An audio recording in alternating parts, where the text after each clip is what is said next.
Welcome. Today, we're undertaking a very precise examination of one of the world's most enduring cold cases. It's a mystery that's just steeped in code, poetry, and a lot of Cold War paranoia. It really is. We're talking about the Somerton Man. Exactly. Our mission here is to conduct a really thorough analysis of this case. We'll look at the initial, frankly, baffling discovery, the cryptic clues, all the confusion over his identity, and then, of course, the dramatic claims of a resolution through modern DNA. And we want to give you a complete understanding of the known facts. It's so important to be clear on what was actually confirmed, what was just speculation, and what, even now, remains officially open. It's an unparalleled puzzle, isn't it? It is, and I think what makes it so captivating is that nearly every single piece of evidence, from the man's physical appearance to the state of his internal organs, seems to point toward a deliberate, almost professional attempt to hide who he was and what happened to him. The layers of it are just astounding. They are. The obfuscation is on another level. The entire mystery, really, is kind of encapsulated by just 4 Persian words. Tamám Shud. Which translates to, it is over, or it is finished. And that small phrase became the signature of the whole case. But it wasn't found right away. No, it took months. It was a tiny scrap of paper, rolled up and meticulously hidden in a special little fob pocket that had been sewn inside the dead man's trousers. And the significance of those words just gets amplified when you find out where that scrap actually came from. Right. It was torn from the final page of a very specific book, a copy of the Rubáiyát of Omar Khayyám. And the themes of that poetry. It's 11th century Persian poetry. Yeah. They're all about mortality, fate, hedonism. It just immediately casts this shadow over the death, suggesting some kind of intent. Exactly. Either self-inflicted or a message. We absolutely have to contextualize this moment in history, too. The death occurred on December 1st, 1948. This is right as the global landscape was shifting dramatically. The Cold War tensions were reaching a fever pitch. The public, the police, everyone was extremely sensitive to anything related to espionage or secrecy. So you combine that geopolitical anxiety with things like a secret code, the possible use of an undetectable poison, and the fact that authorities just could not identify this man. And the case immediately blows up. It goes from being a local police matter to a global legend. It really became a litmus test for the era's fears, didn't it? It did. Was this a personal tragedy or was it an assassination? And the fact that the police couldn't tell the difference, compounded by this meticulous anonymity, it just suggested something far deeper than a simple unsolved death. So let's go to the discovery itself. Somerton Beach in Glenelg, South Australia. The body was found at 6:30 in the morning. And the physical details of the scene were immediately striking, but also contradictory. The man was lying back, his head was resting against the seawall, his legs were extended and crossed. Almost like he was relaxing. Almost. A search of his pockets found no ID, but it did yield an unused second-class rail ticket to Henley Beach and a used bus ticket to Glenelg.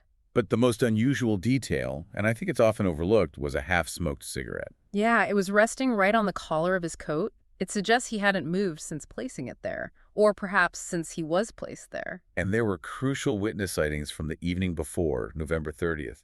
It's so vital for the timeline. Absolutely. Around 7 p.m., a couple saw someone who resembled the dead man. They saw him fully extend his right arm and then just drop it limply, a very strange, isolated movement. And then later. Another couple saw him between 7:30 and 8 p.m. They even commented to each other that it was odd he wasn't reacting to the mosquitoes, which were apparently terrible that night. They just assumed he was drunk or asleep. And these witnesses were adamant that the body was in that same distinctive, relaxed position when the police arrived the next morning. Which led to the initial police theory. He died peacefully right where he sat. But that initial assumption was heavily challenged later on, wasn't it? It was. Heavily. In 1959, so over a decade later, a new witness came forward with a completely different account. What did he say?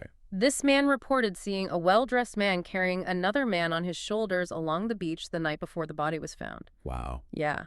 This strongly suggested that the body might have been transported or dumped at that location after he was already dead. That one detail just completely changes the interpretation of the body's relaxed posture. And the clean state of his clothing. It changes everything. Let's talk about the victim's physical profile. It was meticulously recorded by the pathologist, John Burton Cleland. He assessed the man as having a Britisher appearance, aged about 40 to 45, and very notably in top physical condition. He was a tall man for that time, 5'11". He was. Gray eyes, fair to ginger-colored hair, a little bit gray around the temples, broad-shouldered, narrow-waisted. But it's the highly specific, unique characteristics that suggest a very particular background or maybe an occupation. Okay, so what specifically made him stand out physically? Well, first, his hands and nails showed absolutely no signs of manual labor. This means he certainly wasn't a laborer, a farmer, or a tradesman in the physical sense. He had soft hands. Suggesting a professional or someone with a sedentary job. Exactly. Second, and this is one of the most bizarre details, was the structure of his feet.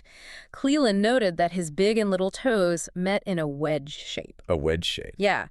That, along with his pronounced high calf muscles, is often consistent with a dancer, specifically a ballet dancer, Right. or perhaps someone who regularly wore certain types of boots, like pointed-toe, high-heeled boots. Which were common in some military or equestrian professions. Right, so he's this physical specimen with these unique structural traits, suggesting a really atypical background, and yet, Zero identification. precisely, he was clean-shaven, carried no hat, which was highly unusual for a well-dressed man in 1948, no wallet, and every single label had been painstakingly removed from his fashionable clothes. Which were noted as being of American tailoring. Right, and the clean removal of the labels was a huge flag for the police. It screamed deliberate anonymity. On top of that, his dental records were unmatchable to any known person. So all the traditional avenues of identification were blocked right from the start. The medical investigation is where this mystery really pivots. The initial autopsy, it was conducted pretty quickly, estimated the time of death was around 2 a.m. on December 1st. But what pathologist John Dwyer found internally, it was highly suspicious and deeply confusing, especially given the lack of any external trauma. What were the findings? Internally, it was catastrophic, completely inconsistent with a man who just fell asleep and died of natural causes.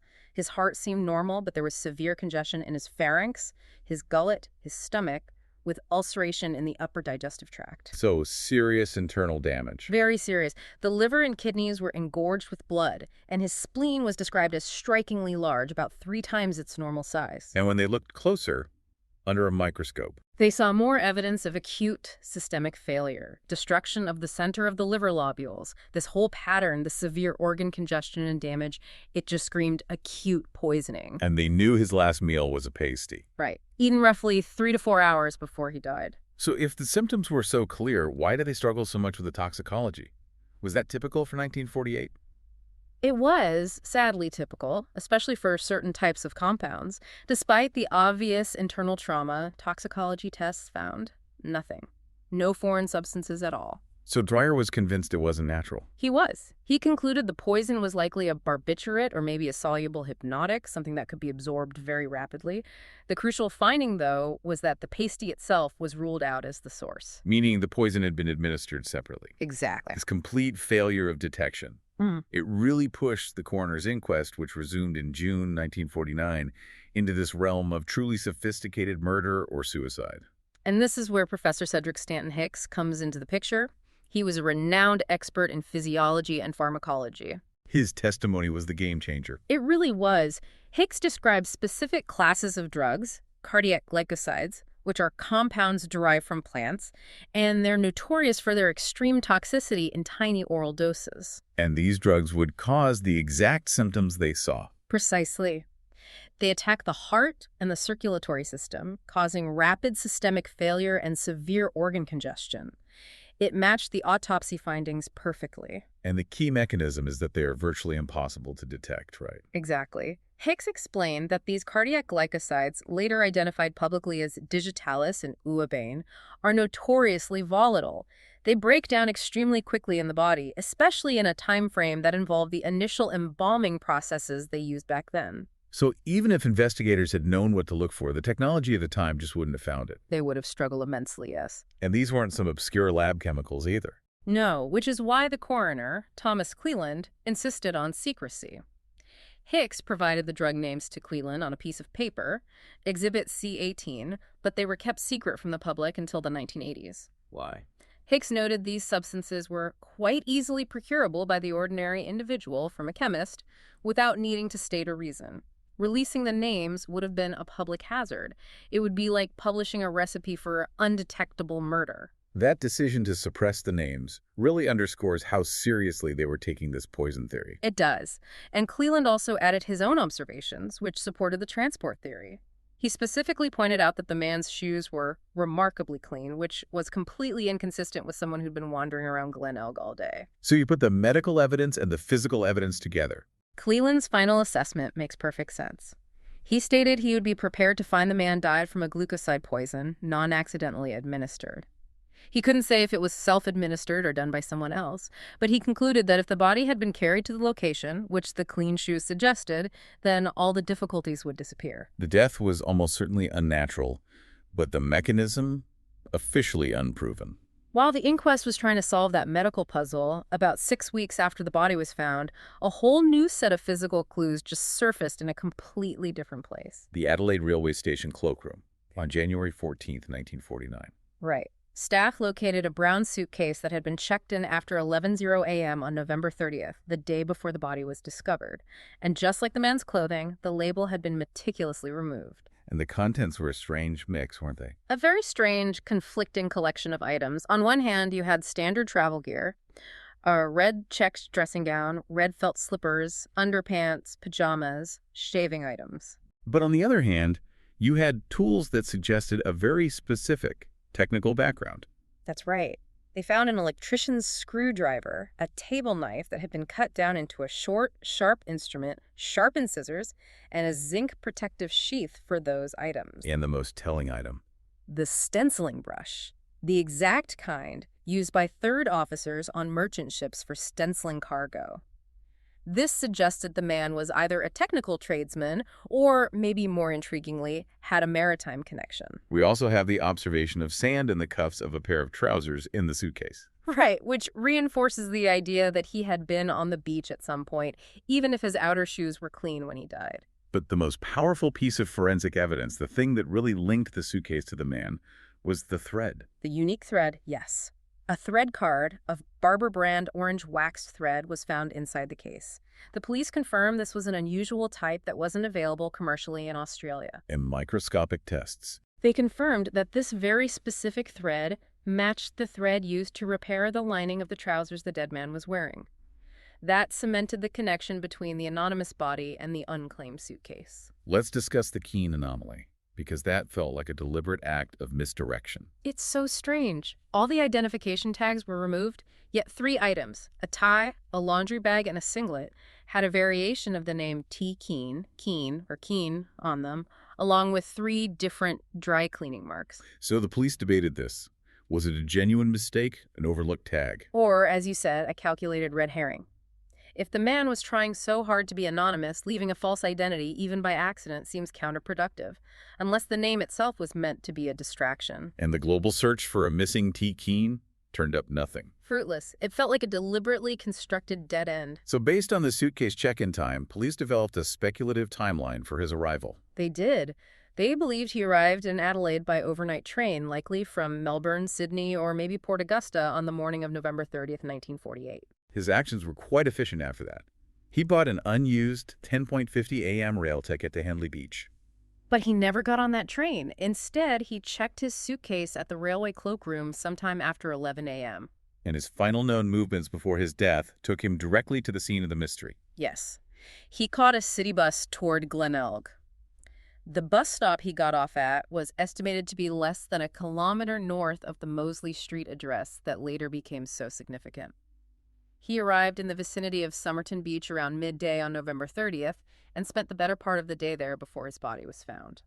The narrative takes a major turn here, into almost high-stakes intrigue with the discovery of the Tamám Shud scrap. Right. The public appeal to find the source book actually worked. It led to the recovery of a rare 1941 edition of the Rubáiyát of Omar Khayyám, one published in New Zealand. And the book itself was found in a pretty strange place. An open-roof car parked in Glen Elg.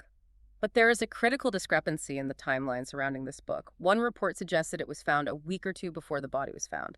If that's accurate, it completely undermines the police timeline that the Somerton Man only arrived 24 hours before his death. Exactly. It suggests he had been in Adelaide for much longer, possibly waiting for someone or something. Once the police had the book, microscopic tests verified that the scrap was torn precisely from that last page, which was blank on the back. But the real intrigue was on the inside back cover. Yes, faint indentations. Clearly made by previous handwriting, they formed 5 distinct lines of capital letters. It looked undeniably like a coded message. Let's read out the text that was found indented in that book. It was WRGOABABD. Then the next line was MLIAOIWOGIMPANETP, and that line was struck out. Right. Then there was an X and MLIABOAIAQC. And the final line was ITTMTSAMSTGAB. The structure itself suggests intent, doesn't it? Absolutely. The fact that the second line is struck out, and it looks a bit similar to the fourth line, suggests a correction, maybe an error in encryption. And there's an X noted above a letter in another line, which could be another modification or a key marker. This wasn't just random scribbling. And this is where the Department of Defense cryptographers came in. I mean, these were the experts, and yet they failed to decipher it. Why? Well, the failure really came down to what cryptographers call insufficient symbols. Basically, the total amount of unique text was just too short. You've only got about 40 letters across 5 lines. Not enough to work with. Not at all. They reported that providing a satisfactory answer would be impossible. If the code was a complex cipher, like a Vigenère cipher, or even a one-time pad which might have used the Rubáiyát text itself as the key, there just wasn't enough repetitive structure in the coded text to identify the key pattern. So they ultimately suggested the message could be meaningless or the product of a disturbed mind, which seems like a huge leap. It's almost like they were just dismissing the clue. I think it was a reflection of their frustration, but modern computational analysis has since refined this theory. Research strongly suggests that the letters are actually the initials of some English text. So a form of highly condensed shorthand or an acrostic code. That's the idea. But if it's shorthand, then it's likely indeterminable without the key, right? You can't just reconstruct the source words from initials alone. Precisely. If that last line, ITTMTSAMSTGAB, stands for "It's time to move to South Australia Mosley Street," as some people speculate, you would need the person who wrote it to confirm that. The short length and the high probability of it being shorthand, it makes the original text effectively lost forever. Unless the cipher was something incredibly simple and you had the original book, which was lost. Right. It just highlights the destructive nature of missing evidence. The physical clue was there, the code, but the key to unlocking it disappeared. The telephone number found in the back of the book, though, that was a gift. Unlike the code, it was concrete. It led police directly to a woman named Jessica Ellen Jo Thompson. Her name was originally Jessie Harkness. She was a nurse living on Mosley Street in Glenelg, a critical 400 meters from where the body was found. And her interaction with the police was immediately fraught with suspicion.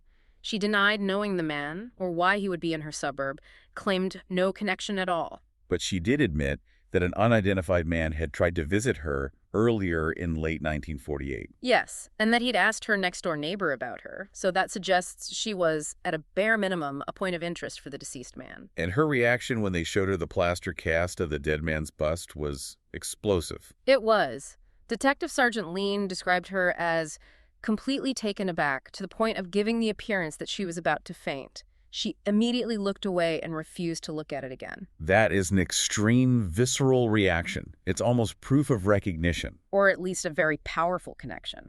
But instead of pressing the issue, the police allowed her to dictate the terms of the investigation. And this is maybe the single most damaging decision in the history of the entire case. I would agree. Thompson requested that police not keep a permanent record of her name or release her details. She claimed it would be embarrassing and harmful to her reputation, especially as she was engaged to be married. And the police agreed. They agreed. They effectively suppressed the identity of their single most promising witness, turning her into this veiled figure of Jestyn for decades. She did confirm she'd owned a copy of the Rubáiyát. She said that back in 1945, when she was working in Sydney, she'd given it to an Australian Army lieutenant, Alf Boxall, and signed it Jestyn. Which led to the brief but intense suspicion that Alf Boxall was the Somerton Man. But he was found alive and well in Sydney in July 1949, and his copy of the Rubáiyát was an intact 1924 edition, so it ruled him out as the victim and his book out as the source of that torn paper. But even though Boxall wasn't the man, his background only fed the existing narrative. Oh, absolutely. The combination of removed labels, undetectable poison, and a secret code fueled this persistent speculation that the Somerton Man was a spy. And the geographic context made that spy theory really sticky. It did. The death occurred near areas of immense strategic interest to post-war intelligence agencies. You had the Radium Hill uranium mine and the Woomera Test Range military research facility nearby. And Boxall's background reinforced this. Right. He was seconded to the North Australia Observer Unit, which was the Special Operations Unit, and he rose in rank very quickly. It just reinforced this idea that Thompson was connected to military or intelligence personnel. And this theory lingered for decades. It was even supported by later family claims. That's right. Jessica Thompson's daughter, Kate, claimed in 2013 that her mother did know the man's identity, and that this identity was known at a level higher than the police force. She also mentioned her mother spoke Russian, Which just added another layer to the espionage narrative. So for 50 years, the story was almost entirely focused on clandestine activities. The Somerton Man case remained an active puzzle, but it was largely a theoretical one until the early 21st century. I mean, the destruction of crucial items, the suitcase in '86, the original Rubáiyát back in the '50s, it meant that traditional policing had just hit a brick wall. Technology was the only way forward. It was. And one of the early attempts, before we really got into DNA, was the H.G. Reynolds theory in 2011. That focused on highly specific physical attributes. Yes, an anthropologist named Monsieur Henneberg compared the 1949 plaster cast to an ID card for a British seaman named H.C. Reynolds. And Henneberg focused on two very rare anatomical similarities. The first one was the ear shape. The ear shape, right. He noted the man's simba, that's the upper hollow of the ear, was significantly larger than his kevum, the lower hollow. This specific ratio is only possessed by about 1 to 2% of the Caucasian population. That's incredibly specific. And the second identifier. He found a mole on the cheek in the same position and shape on both the ID photo and the Maester cast. He called it a unique identifier. So, while it was never verified by police, Henneberg stated that based on these extremely rare features, he'd be prepared to make a positive identification in a forensic setting. It was a strong theory, but inconclusive. But the truly revolutionary information came from the investigations led by Dr. Derek Abbott. And this reframed the entire case, from espionage to, well, a family tragedy. This is the Thompson family link. Abbott noticed that Robin Thompson, Jessica's son, shared two extremely rare physical traits with the Somerton Man. The first was that unusual ear cartilage structure, the large simba, small cavum ratio. And the second. The second was hypodontia, which is a rare genetic disorder where the lateral incisors are missing. What's the probability of that dual coincidence? Statistically, the chance of sharing both of those rare traits is estimated at between 1 in 10 million and 1 in 20 million. Wow. Yeah. This provided extremely strong, though circumstantial, evidence suggesting that the Somerton Man was Robin Thompson's biological father, despite Jessica's decades-long denial of any deep connection. It suggested a secret lover, not a spy target. Exactly. And this realization spurred the push for exhumation. After years of political refusal, South Australian Attorney General Vicky Chapman finally granted approval in 2019. This was a monumental effort. A massive undertaking. It was carried out on May 19, 2021, as part of Operation Persevere and Operation Persist. The objective was clear: use modern technology to recover definitive DNA. And even before the exhumation, they had made some progress. They had. In 2018, preliminary analysis of hairs retrieved from that 1949 plaster cast had provided mitochondrial DNA, which placed the man in haplogroup H4A1A1A. It's a relatively rare group. Only about 1% of Europeans have it. So even though the embalming fluid used in 1948 likely degraded a lot of the nuclear DNA, these preliminary steps were already setting the stage for a new technique: investigative genetic genealogy. Absolutely. The remains were confirmed to be in reasonable condition, and authorities expressed high optimism. They noted that current technology is light years ahead of 1940s techniques. So they hoped to extract usable samples even from highly degraded bones and teeth. And that they could bypass the need for direct comparisons and use distant relatives instead. That optimism proved to be correct.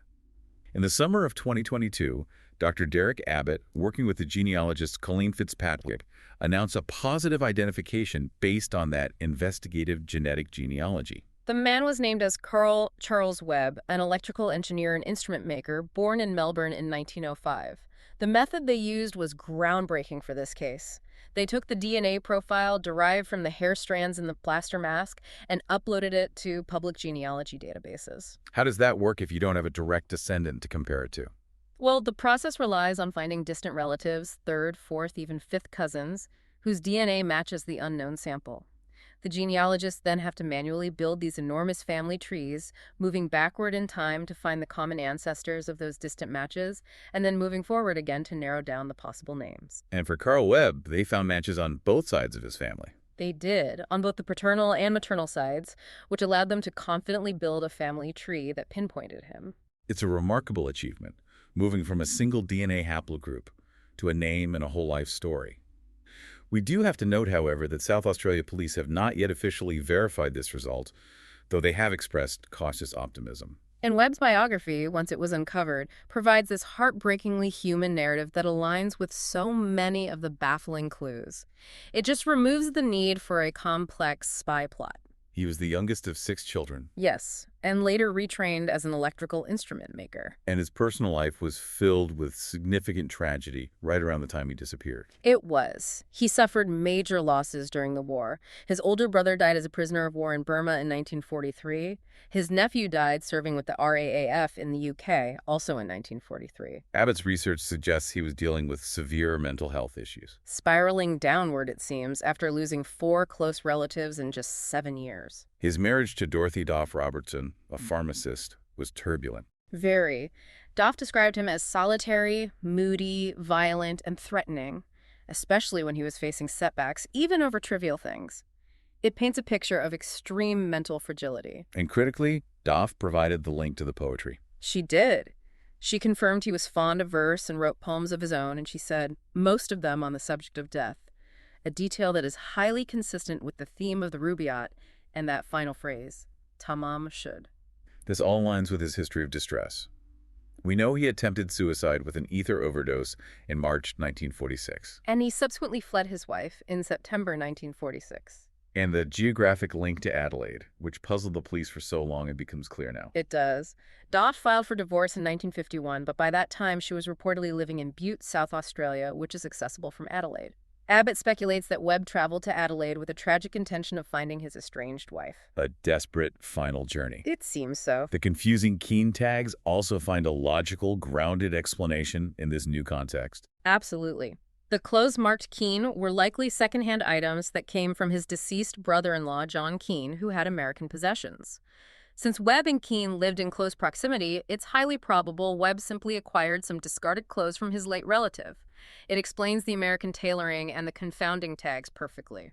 The conclusion of the Webb claim, though it's still pending official verification, suggests Webb died by suicide by poisoning, a theory consistent with the autopsy findings and Webb's history of mental distress. The pieces finally fit a deeply sad, personal story, far from the cloak and dagger narrative. The Somerton Man case, it really stands as this potent example of how technological progress can sometimes, decades later, resolve mysteries where traditional policing failed. It does. Investigative genetic genealogy solved a riddle that cryptographers and pathologists couldn't touch for 70 years. It really validates the pursuit of cold cases through these modern methods. Yet it also highlights the persistent gaps that are left when crucial evidence, like the original book, the full autopsy reports, the suitcase contents, was destroyed or lost by the authorities. And the official ruling on the cause of his death remains inconclusive. That means the precise, tragic mechanism of Carl Webb's demise is still not officially confirmed. We have to recognize the profound human cost behind this case. This was a man who suffered severe mental health issues and significant personal loss. He was making a desperate final attempt to find his estranged wife, only to be reduced to an anonymous puzzle for 70 years. His story is one of profound isolation and tragedy. So if we consider the chain of events, Jessica Thompson, the key witness, concealed her relationship, and the police subsequently lost or destroyed critical artifacts. This raises a really important question for you to consider. What impact did these immediate human decisions have on transforming what was likely a private tragedy, the death by suicide of a depressed, estranged man, into an enduring worldwide legend of espionage and murder? It's a powerful reflection on the long-term consequences of investigative choices and suppressed information. It truly is. Thank you for joining us for this extensive analysis of the Somerton Man mystery. My pleasure. Thanks for listening.